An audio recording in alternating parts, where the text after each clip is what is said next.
Hi guys! Welcome sa vlog namin about effects of science and technology. Ako si Erica. Ako naman si Nerin. Ako naman si Samantha. At ako naman si Hazel.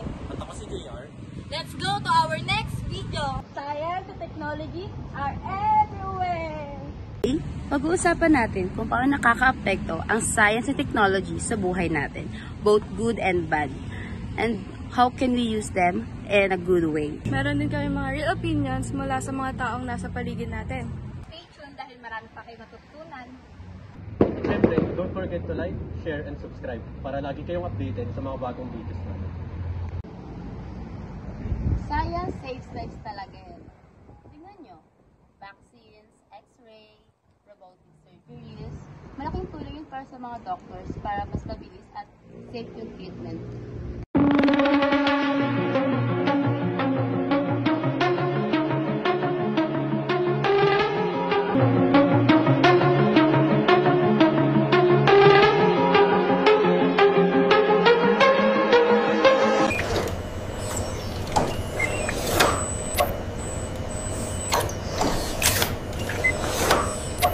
Dati, sulat at tawag lang.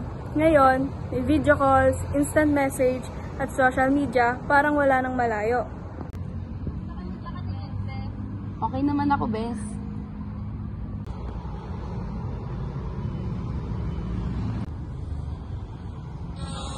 Grabe na talaga ang learning ngayon, no? Meron ng online classes, meron ng research type na apps. Isang click mo lang, nandiyan na agad ang info.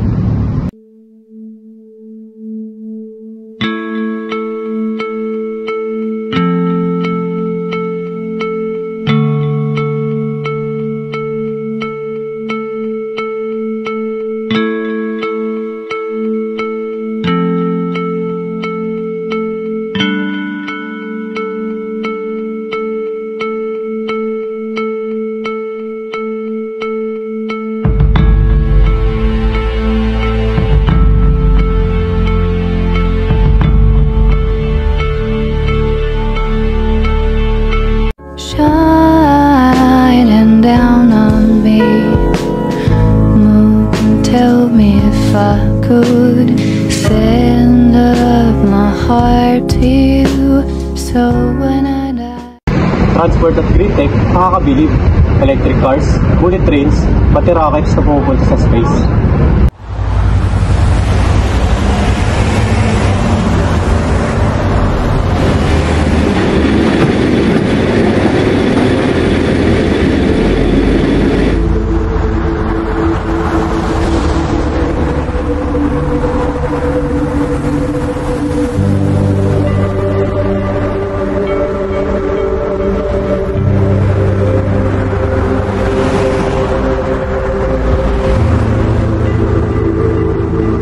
Green technology describes something that's purpose is not to cause harm to the environment but to repair and help it. The term green tech or eco-friendly technology refers explicitly to technology designed for protecting the environment or repairing existing damage. Green technology became popular only a few decades ago. However, simple technology that does not cause environmental damage has existed for thousands of years. What has to be discussed today is that there is not much humans do that does not affect our Earth's environment in reality.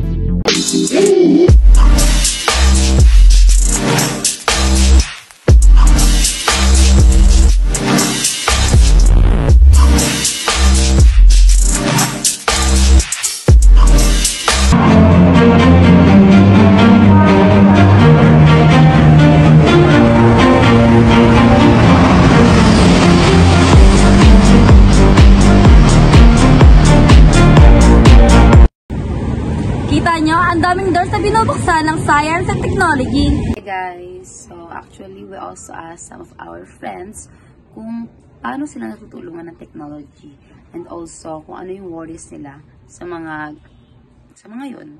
So ayun, let's watch the next video. Bilang living alone, nakakatulong ang technology para sa akin upang mas mapadaling mag-communicate sa mga malalayong lugar o sa pamilya kong nasa malalayong lugar. Napapadali din ito yung pagkalap natin ng balita o ng mga information katulad na nangyayari sa ating bansa. So, as a person, I'll biotechnology because it simplifies, accelerates, and connects my life. It provides me with access to information at any time and from any location, allowing me to learn new things and improve myself. As well as technology also allows me to communicate with my friends and family who live far away. Saves me time and keep me organized and provide tools for my creativity and productivity. So as a student, pinapadali ng technology yung pag-access ng mga informations na kailangan namin. So we can easily research informations or watch videos, tutorials to better understand the lesson or the topic that we need to understand. So now kasi sa college, may mga subjects and professor kami na sa amin na lang pinapagawa yung pagtuturo. So, not sure sa iba, pero sa amin ganon. Since my course is educations. So, kami yung nagtuturo sa isa't isa. Kami yung nagde-discuss ng mga topics sa bawat isa. Binibigyan lang kami ng topics or lesson ng professor namin and then self-study na. So, kaya kapag minsan hindi namin maintindihan or hindi talaga namin maintindihan, madali na lang para sa amin na ma-access yung mga informations na kailangan namin sa mga topics and lesson na kailangan namin i-discuss through technologies. Para sa akin, mabisa ang technology, lalo na sa kasalukuyan natin ngayon.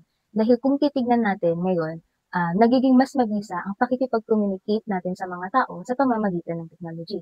Unlike sa panahon noon, na kinakailangan mo pa gumawa ng sulat, gumawa ng mga liham para maipadala mo doon sa tao na gusto mong pagdalhan ng mensahe. Unlike now, na isang message mo lang, isang type mo lang sa cellphone, automatic, marireceive na ng taong gusto mong makausap, yung gusto mong sabihin sa kanya, or pwede mo rin i-call, i-text, or anything. Kaya malaki ang tulong ng technology. At isa pa, para sa akin, dahil nga content creator ako, naging mas mabisa ito sa paggawa ng mga content na nais kong ipapanood doon sa mga tao. Lalo na ngayon sa pag-edit, mas nagiging mas mabisa siya, mas nagiging epektibo para sa manonood yung ginagawa kong content kasi mas nagiging creative sa paggawa ng video. At the same time, sa pag-a-affiliate ko sa TikTok, di ba kasi ang kinasanayan ng ibang tao is yung namimili sila sa labas, sa market, sa mall.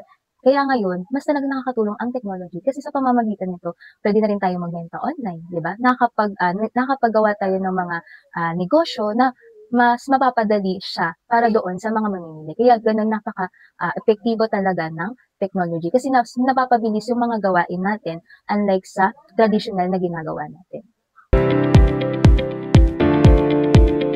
Ang voice ko sa technology ay yung napapadalas na pagkalap ng fake news.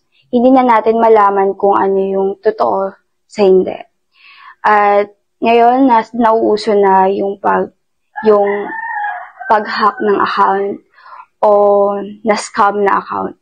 So, nakakabahala syempre dahil maraming nananakawan. Maraming nanakawang tao dahil doon. At dahil nga advanced na yung technology natin ngayon, maraming nawawalan ng opportunity o nawawalan ng trabaho dahil mas kaya na ng AI or ng machine yung ginagawa nila. I am worried that technology will make people overly reliant on it. There is also a possibility that misinformation will spread swiftly online that may lead confusing people and causing issues. Another fear is that technology can lead to addiction, such as spending too much time on social media or playing video games, which can have a negative impact on our mental health. Siguro yung verse ko is about sa mga students na addicted sa gadgets or technologies. So, siguro kasi sa sobrang paggamit ng mga students sa technologies or gadgets, nawawala na sila ng focus sa pag-aaral, nawawala na sila ng oras sa pag-aaral, since ang focus nila is nasa gadgets or technologies. So, sa sobrang paggamit ng technologies or gadgets, naaapektuhan yung performance nila in schools, naapektuhan yung grades nila, and also naaapektuhan din yung health nila. So, that is one of my worries din, yung health concerns. Kasi, sa panahon ngayon, maraming mga bata palang malalabo na yung mga mata. Since, marami ding mga bata na sobra yung screen time nila sa mga gadgets. Sobra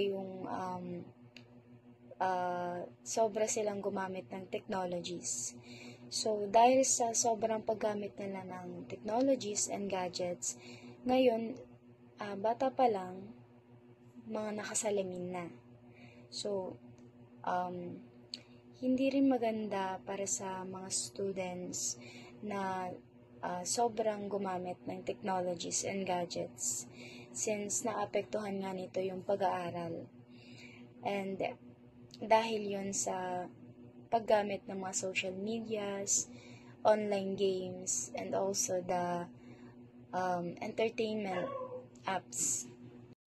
Kung may positive effect ang technology, syempre hindi mawawala ang negative effect nito, hindi lang sa ating mga individual, maging sa community natin. At para sa akin, ang isa sa mga masasamang epekto ng technology or yung masamang naidudulot nito sa atin is yung pagiging addiction. Kumbaga, hindi na natin nalilimitahan yung sarili natin sa paggamit ng technology. Oo, mas pinadali ngayon ng technology yung buhay natin. Meron siyang mas maraming advantage, pero nagkakaroon din to ng disadvantage. Dahil bakit? Dahil nga sa nagiging addict na yung mga tao sa technology, katulad ng paglalaro, online games, di ba? Ano pa ba? Yung pagsasaliksik ng mga karunungan, Google, AI, ChatGPT, gumagamit ngayon yan, diba, ng mga kabataan, lalo na ngayon yung mga mag-aaral. Kumbaga, hindi na natin nagagawa ng tama ng maayos yung technology. At ayun yung isa sa ikinababahala natin ng mga individual, yung maidudulot ng technology. Hindi masama gumamit ng technology kasi mas napapagaan natin yung ginagawa natin sa pang-araw-araw. Pero lagi nating tandaan na kailangan igawin natin ng tama at naayos yung paggamit ng technology. Science and technology, grabe nag-transform buhay natin no? Kaya nga pero dapat gamitin natin ito responsibly para makatulong, hindi para makasira. Kaya dapat tayo maging critical thinkers, i-protect ang ating data, i-check ang ating sources, at i-limit ang ating screen time. Supportahan natin ang innovations na good for people at para din sa world. Maraming salamat sa panonood ng Effects of Science and Technology in the Society. Comment down below kung anong biggest impact ng technology sa'yo. Bye guys!